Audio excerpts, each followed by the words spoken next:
नमस्कार. ही दृश्य आहे बीड परळी राज्य महामार्गावरील नव्याने सिमेंट रस्त्याचं जे काम चालू आहे.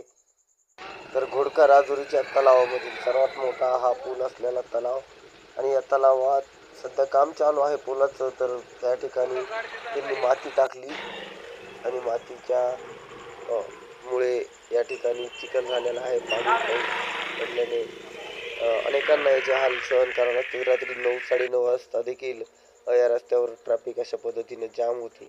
येणारा जाणाऱ्यांना त्रास होत होता.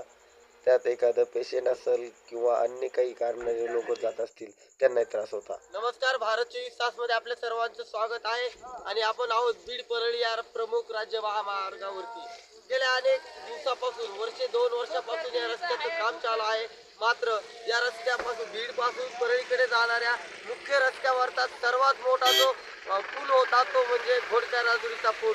आणि या ठिकाणी प्रामुख्याने काम करण्यास या कॉन्ट्रॅक्टदाराने गुत्तेदारी दाराने दिरंगाई केली की काय असाही प्रश्न या निमित्ताने समोर येतोय. आता पावसाळ्याचे दिवस आहे आणि रात्रीच्या 9:30 वाजता पाहतोय आपण की या दृश्यामध्ये अशा पद्धतीनं जी ट्रॅफिक जाम आहे आणि एकूणच या कॉन्ट्रॅक्टदाराने आणि त्यांच्या कर्मचाऱ्यांनी जे काम केलेलं आहे ते कामामध्ये या ठिकाणी सपशेल माती वापरलेली आणि पावसाचे दिवस असल्यामुळे खूप खचाखच चिखल साचलेला आहे आणि या ठिकाणाहून जाणाऱ्या येणाऱ्या प्रवाशांचे आणि वाहनधारकांचे या ठिकाणी हाल होताना पाहायला मिळत आहे.